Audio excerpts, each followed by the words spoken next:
શ્રીજી મહારાજે બે દેશ વિભાગ કરીને બે ભત્રીજાઓને બે ગાદી આપી. તેમાં અમદાવાદની ગાદી મોટાભાઈ રામપ્રતાપજીના પુત્ર શ્રી અયોધ્યા પ્રસાદજી મહારાજને સોંપી ત્યારે વડતાલની ગાદી નાના ભાઈ શ્રી ઈચ્છારામજીના પુત્ર શ્રી રઘુવીરજીને સોંપી. તેમને પોતાના પ્રતિનિધિ તરીકે માનવા અને પૂજવાની શ્રી લક્ષ્મીનારાયણ દેવના દેશના સત્સંગીઓને આજ્ઞા કરી.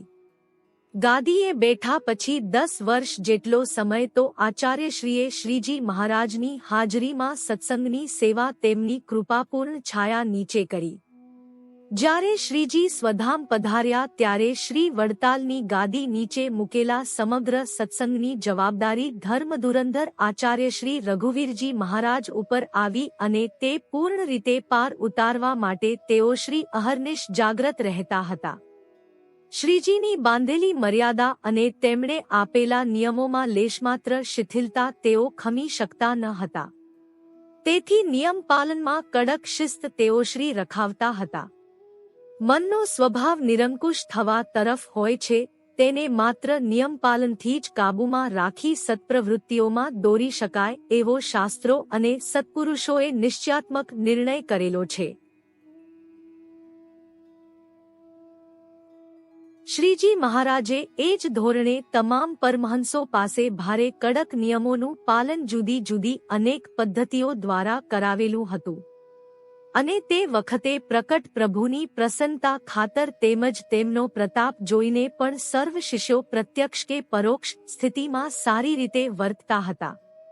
અને જે યથાર્થ વર્તી શકતા ન હતા તે સત્સંગમાં ટકી શકતા ન હતા, પરંતુ શ્રીજીના સ્વધામ વિચરણ પછી જે નિયમપાલન કરવાનું હતું તે તો સ્વધર્મ વિચારીને પ્રભુને હાજર જાણીને પોતાની જવાબદારીપૂર્વક વિશેષપણે કરવાનું રહ્યું હતું.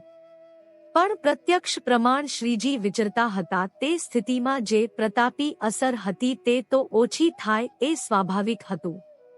આથી ક્રમે ક્રમે ત્યાગી વર્ગમાં કંઈક રંજનો પ્રવેશ થતો જણાયો અને તે માત્ર પૂજાના સાધનો જે તદ્ન સાદા હતા તેમાં થોડી ચટક આવવા લાગી. એ ધર્મધુરંધર આચાર્ય શ્રી રઘુવીરજી મહારાજ જેઓ સંતોને આસને ફરતા તેમના લક્ષ બહાર રહેલું નહીં. પરંતુ જ્યારે તેમને દેખાયું કે ત્યાગીઓએ ભગવા લુગડામાં વીંટવાની પૂજા ઉપરનું બંધન રેશમી પાટીનું રાખ્યું છે ત્યારે તો તેમને એમ માગ્યું કે ત્યાગી વર્ગને શ્રીજીની સાદી છાપની પ્રતિમા દ્વારા પૂજન ધ્યાન વગેરે ઉપાસના કરવાની છે. તેમાં જો પૂજાના સાધનોની સુંદરતા કે ભભક તરફ તેઓ વળશે તો ઉપાસનાની સિદ્ધિને બદલે સાધનોના ઠઠારા વધી પડશે. આથી તેઓશ્રીએ ત્યાગની કઠોરતા ધારણ કરી અને પ્રદેશમાં ફરતા હતા ત્યાં નાવલી ગામે સંતોની સભામાં જાહેર કર્યું કે હે સંતો, શ્રીજીએ તમારા દ્વારા કરેલી ત્યાગની મહાન પ્રતિષ્ઠા તમે જ ઉજળી રાખી શકશો. જો તમે ત્યાગમાં રજોગુણ કે તમોગુણને પ્રવેશવા દેશો તો આપણી ત્યાગપરાયણતાને હાનિ પહોંચશે અને જે ત્યાગભાવના ઉપર સત્સંગના સેવાયજ્ઞનો પાયો શ્રીજીએ નાખ્યો છે તે શિથિલ થઈ જશે. અમારા જોવામાં આવ્યું છે કે સાધુઓએ પૂજાના બંધન માટે રેશમી પાટીઓ રાખી છે. શું એ પાટીઓ શ્રીજીની ઉપાસનામાં મદરૂપ છે? એમ નથી જ, પણ આપણા મનમાં ઉપજેલો એક પ્રકારનો મોહ છે. આવો મોહ શ્રીજીના નિર્મોહી સંતને કેમ શોભે? આ પ્રકારના વિવેચનથી ત્યાગવૃત્તિમાં આવેલી આ ખામીને સૌએ અંતરથી સ્વીકારી અને જેણે રેશમી પાટીનું બંધન રાખ્યું હતું તેણે ત્યાં હાજર કર્યું. એટલું જ નહીં પણ પોતાના ત્યાગના દૂષણરૂપ એ વસ્તુને જાણી તે બાંધીને ત્યાં જ જાહેરમાં બાળી મૂકવામાં આવી. આ રીતે ત્યાગભાવનામાં પેઠેલી શિથિલતાને દૂર કરી ત્યાગી વર્ગની વૃત્તિ વિશુદ્ધ કરાવી હતી. એ પ્રમાણે ત્યાગીઓએ પૂજામાં સાદી છાપની પ્રતિમા સિવાય રંગબેરંગી પ્રતિમા કે કિંમતી પાથરણો પણ વાપરવાનું યોગ્ય ગણાતું નહીં.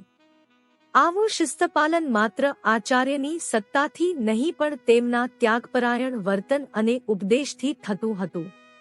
રઘુવીરજી મહારાજની કરેલી વાતો સત્સંગમાં પુસ્તકરૂપે પ્રસિદ્ધ છે.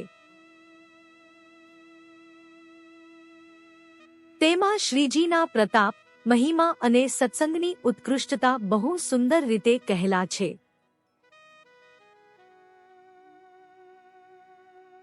સદ્ગુરુ ગુણાતીતાનંદ સ્વામીએ તો શ્રીજી પાસે પ્રાર્થના કરેલી કે હે મહારાજ, અંબરીશ જેવા રાજા અને રઘુવીરજી મહારાજશ્રી જેવા ધર્માચાર્ય આ પૃથ્વીમાં આપજો. ખરેખર રઘુવીરજી મહારાજના દર્શન કરનારને પરમ શાંતિ થઈ જતી હતી. રઘુવીરજી મહારાજે સત્સંગમાં અનેક વખત વિચરીને શ્રીજીએ સેવેલ જનકલ્યાણની વાડીને પોષણ આપી લીલીછમ રાખી, એટલું જ નહીં પણ તેમાં ઘણો વધારો કર્યો. તેઓ શ્રીના સમયમાં ખંભાત, મૂળી, સુરત, ભરૂચ, વડોદરા, બુરાનપુર વગેરે સ્થળોમાં મોટા મંદિરો બંધાવ્યા અને ઘણા પ્રાચીન ગ્રંથોની ટીકા ભાષ્યો થયા, તેમજ સત્સંગની પણ અતિ વૃદ્ધિ થઈ. શ્રીજીની દીક્ષા પામેલા નંદ સાધુઓની શિષ્ય પરપરામાં બીજા અનેક સમર્થ ત્યાગીઓ આવ્યા, જે બીજી પેઢીના સમર્થ સત્પુરુષો નીવડ્યા અને ધર્મધુરંધર આચાર્ય શ્રી રઘુવીરજી મહારાજથી દીક્ષા જે પામ્યા તેમણે સત્સંગની મહાન સેવાઓ કરી.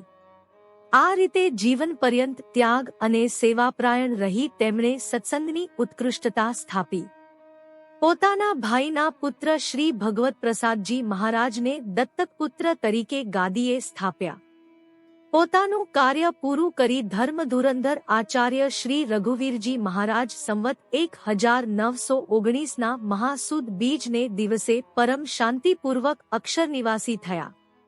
જય શ્રી સ્વામિનારાયણ.